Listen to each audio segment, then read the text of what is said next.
Okay, I know I just said I wasn't gonna make a video until I got my other ones organized, but I gotta make one because I'm documenting shit, and this is worth documenting to me. Alright, so I love these mangoes, by the way. The goldens, the little goldens.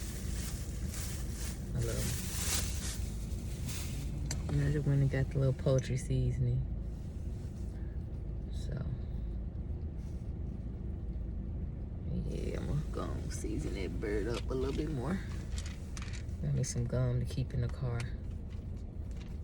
So you're gonna find it and gotta be that on it, because one or two pieces is not enough. She's gonna have to have 4, 5, 6, 7, 8, 9, 10, 11 pieces.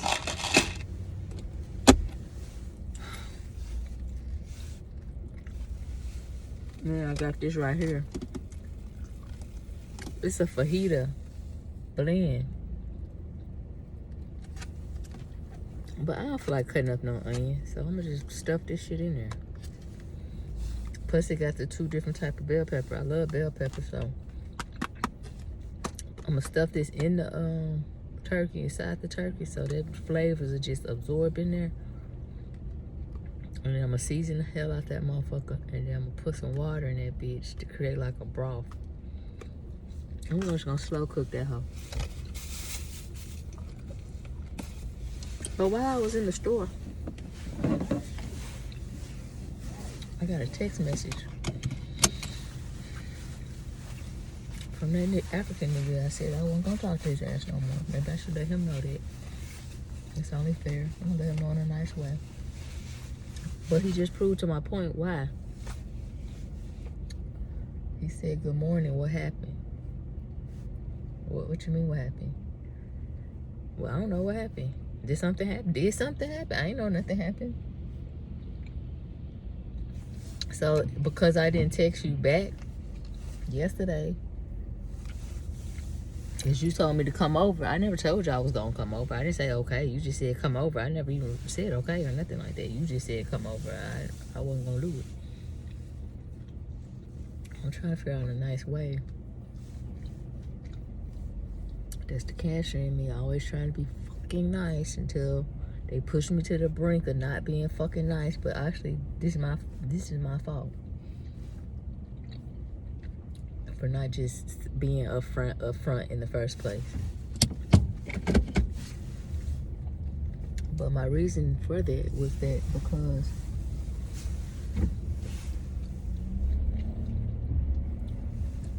I try to give people a chance.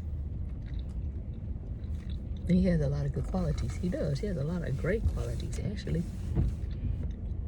To be honest. He's actually someone I could see myself, actually giving the time of day to. It's that possessive. That's the issue right there. It's him thinking I'm supposed to be doing something. I never said I was going to do that.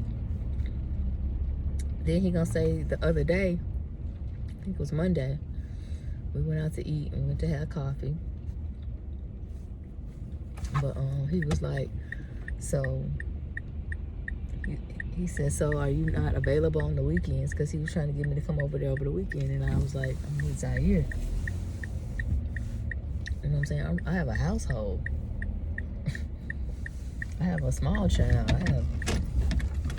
Both of my children that reside with me are minors.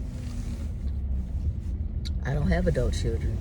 I have small children, adult minor children, and one small child who's very dependent on me. I cook for her, all that shit, all that mom shit. That I didn't feel like I need to explain to a motherfucker. You got kids, what come along with that. You've been married, you have children. Which another thing I can't seem to get a answer on how many he got. He keeps saying this one here, this one there, this one there. How many fucking kids do you have? I don't care that they're all grown. How many of them niggas do you got because they begging for something? They just because none of them are here in America with you don't mean out of sight, out of mind. Them African crumb snatchers is snatching on some crumbs somewhere, okay? And then if they all grown, why is the kid's mom calling you asking you for Christmas money? Yeah, so go on, spit all that shit out. But anyway, I'm not begging nobody for no information. I don't give no fuck. That's all the information you supposed to be volunteering. If you're not willingly volunteering that shit within a time frame that I agree with, I'm not gonna ask you shit. I'm telling you up front everything I feel like you should know or need to know about me and my children. I'm not gonna talk about Savannah too much. Because for one, that's a sore spot for me. And for two, she doesn't live with me. And for three, I don't financially provide for her. So she is my daughter because I had her, but other than the love I have for her in my heart, there's no responsibility that I am allowed to have. To be clear on it. But I'm back home. That's how close I live to the store. That's why I like where I live. I like living close to stuff because I don't like all them far ass journeys. I know when I start this new job. So if that work out, I'll probably end up moving out there. I'm not with all this shit. What was I about to say? Yeah, tell myself what happened. What happened? I'm doing me. I'm doing me. I'm at home. I'm not working right now. I'm taking advantage of that. I'm working on my YouTube. And then when I said something about my YouTube, not telling him about it, just saying I need to work on my videos, he was all like, what kind of videos? I should have said OnlyFans, but he would have been trying to stalk that. Then I said my YouTube. This nigga gonna say, you making money off of it? I said no. He said, well then why you doing it? Come on, bro. Don't do that. Don't do that. Don't shoot down nothing I'm doing. Especially if you don't know fucking shit about it. You don't know shit about it. You don't know enough about me. You don't know nothing about me. That already let me know. You already turning me off in so many ways. He had even said something like, you know how people always say you need to get to know people. He's like, I don't believe in it. I said, well, what you believe in? How else are you going to get to know them other than taking the time to get to know them? You say if I like somebody, I like them. How can you say that? What do you like about them? Other than just a physical attraction. That's what I'm saying. Men be so physical. That's why I'm saying, like, any man that can respect me mentally, intellectually, intelligently, spiritually, that man will have my heart way before a fine, sexy motherfucker will. Because they're so shallow. This guy's not shallow. He's just, I think it's, I don't know what the fuck it is. I don't want to, like, no, I ain't going to say it's all African men because my other friend who live out of state, he part African, so he was raised by an African woman, mom. So he have African ways. And he done anything. He shows a lot of interest in what I have interest in. He actually will ask me, have I done anything today towards any of my goals? So I can't just say it's an African thing. Now this nigga just an asshole. When did he say his birthday? Oh, he a Taurus. Which I get along. I typically, for the most part, get along with Taurus. Now they are very materialistic on some shit, and they are very stubborn on some shit. But an old Taurus man, a old lonely bull, sure to be grumpy. Yeah, he'll take a lot of training. I don't feel like that shit. But then I told him about my sweet tea business. He said, well, do you make tea for diabetics? I said, no, I haven't had to in the past. He said, well, don't forget about diabetics. And I was like, you're right. But I that's not my specialty. Well, if you make tea for me, you have to make it. I was like, I wouldn't make tea for you. I wouldn't put no sugar in the goddamn shit. I ain't trying to catch no case. No charge. Your ass motherfucker sit around here and pass out.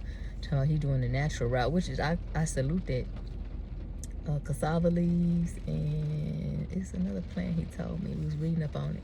See, I like that type of shit too. That turns me on too.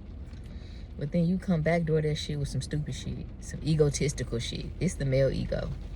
Don't have them niggas stuck every time. And I'm also noticing it's the male ego that competes with a strong woman. I'm not in no masculine energy with you because I have great business ideas or a great way of thinking or a strong mental sense or a strong sense of independence. That don't make us competition. That actually should make you respect me. And because I'm not begging. I don't need nothing. I'm holding it down. So when I do come to the table, I want to bring something. I don't want to just take from it. But you niggas, they don't like that shit. They want you to come to the table all hungry and shit so they can dangle a fucking carrot or dick and have you just drooling all at the mouth. Nah. Man, it's raining. These women out here with these baby carriages and shit. So, like in my apartment complex, I think they got some like program where they help. It kind of these ladies remind me of the ladies in Arizona that I was in the rehab program with, at the shelter with, who were trying to get their children back. And these are the women that look like they got them back, but these are small, even though these are small babies. But these are the same women that look like they got them back and they're trying to be on the right path and do the right thing. And they house them over here and they give them transportation and stuff like that. Well, baby, if they ain't gonna do nothing else, they gonna walk them babies now. It's raining out here. Go on, take your ass back in the house. And they gonna smoke them cigarettes. One of them was pregnant. And she didn't give a damn. She still on that shit. I ain't say nothing to her, ain't my business. Like, yeah, they be missing teeth and shit. Like, you can tell life been rough, but maybe having these children gets them back and realize them with, a greater calling, a greater purpose. I ain't never had no issues or nothing like that with them, but I just noticed the pattern. They mind their business. You know what? That is one thing I will say about these people here. Motherfuckers mind their business here.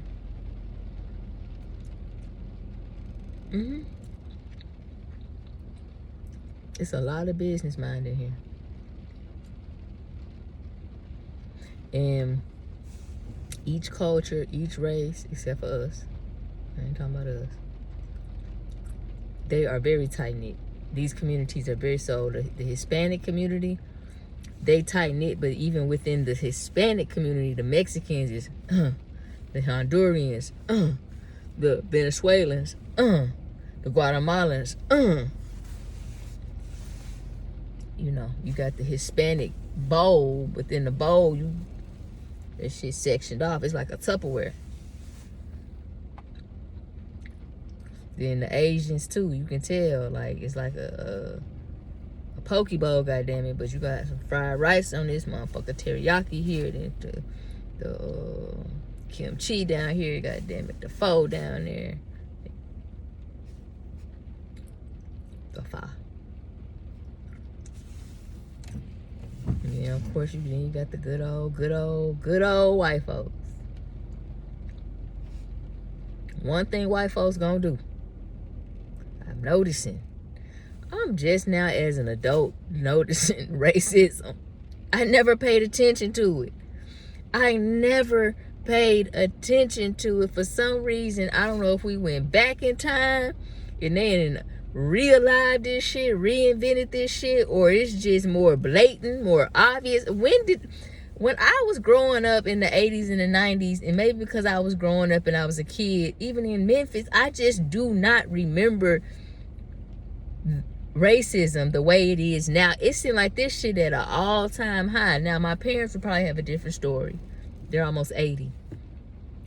My dad born in 48, my mom born in 50, so they grew up in the 60s and 70s. So I'm sure they will have totally different stories, because they still remember, well, that would be my grandparents, but Jim Crow era is not that long ago.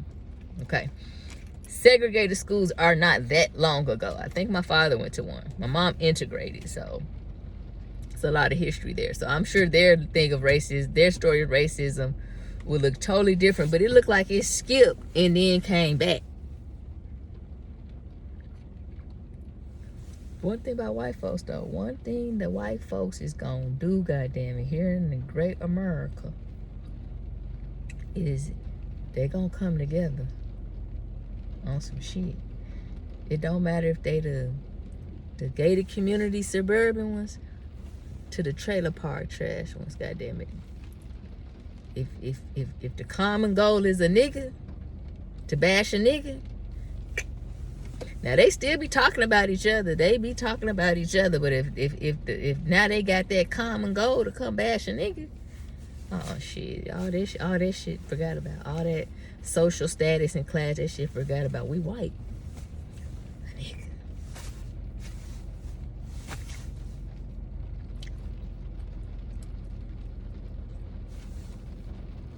A trailer trash ass fucking white person. I'm talking about the dirty feet and shit, eat cat food and shit, missing teeth and shit, kids can't even talk and shit, diaper rash and shit, nasty as fuck.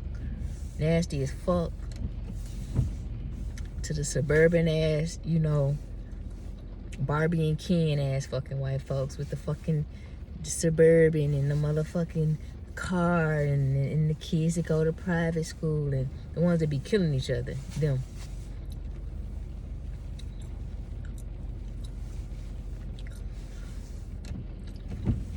One thing about them,